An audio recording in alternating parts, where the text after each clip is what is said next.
Nagki-crave ba kayo ng puto maya? Tara, gagawa tayo ng masarap na puto maya with latik. Tara, simulan na natin. Sa ating kawali, naglagay tayo ng 2½ cups of glutinous rice. At hugasan na natin ito ng mga 3 or 4 na beses. Katapos ating mahugasan, lagyan natin ng 2 cups of water para ating lutuin. Isa lang na natin sa ating stove. Lutuin natin ito gaya ng pagluto ng regular na bigas. Takpan lang natin. But before that, lagyan muna natin ito ng pandan leaves. Dito kumuha lang tayo ng mga 3 stalks of pandan leaves. Hinuhugasan lang natin ito at isama natin sa pagluluto ng ating malagkit rice. Takpan lang natin until na ma-half cook ang ating malagkit rice. Huwag nating i-fully cook mga mamis kasi isi-steam pa natin ito. At ito na after a few minutes na half cook ng ating malagkit rice. Hanguin na natin ito. I-ready na natin ang ating steamer. Magpapakulo muna tayo dito ng tubig before natin isalang ang ating rice. And while waiting na kumulo ang tubig, i-extract muna natin ang gata sa ating isang pirasong kinudkod na niyog.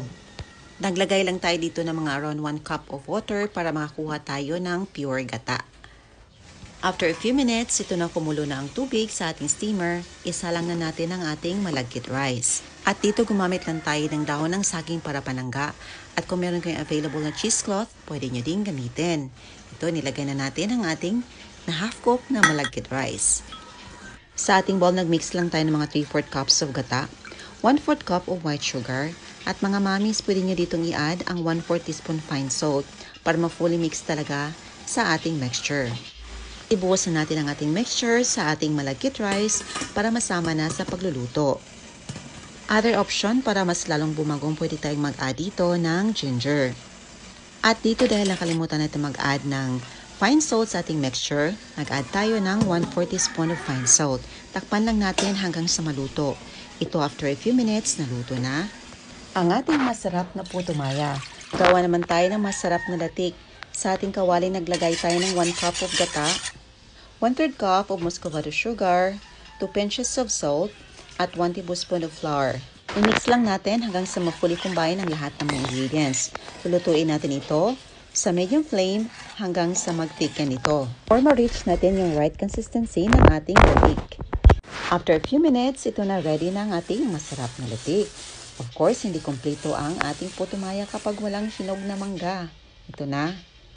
Napakasarap po ng ating mangga mga mamis at napakatamis. At dito gumamit lang tayo ng baso para makuha natin ang buong ating mangga. Pagkatapos, slice na natin. At kompleto talaga ang sarap kapag may mangga ang puto maya mga mamis. At ito na ang ating puto maya at mangga. At syempre, maglagay pa tayo ng masarap na latik. Masarap din ipares ang tsokolate sa puto maya mga mamis. Napakasarap talaga kapag may latik ang puto maya mga mamis. Samahan pa natin ang hinog na mangga. Ayan na, excited na tayong tikman ito. At napakasarap talaga. Nagko-complement ang flavor ng mangga, latik, at saka puto maya.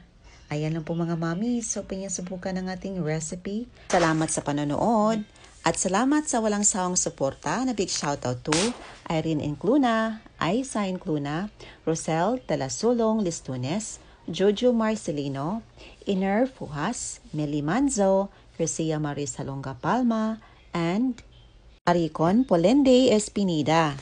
Kaya sa gustong magpa-shoutout, comment down below lang kayo mga mamis, mga daddies, atis and kuyas, kung saan lugar kayo nanonood para ma-shoutout ko kayo sa aking next video. Ayan lang po. Thank you so much.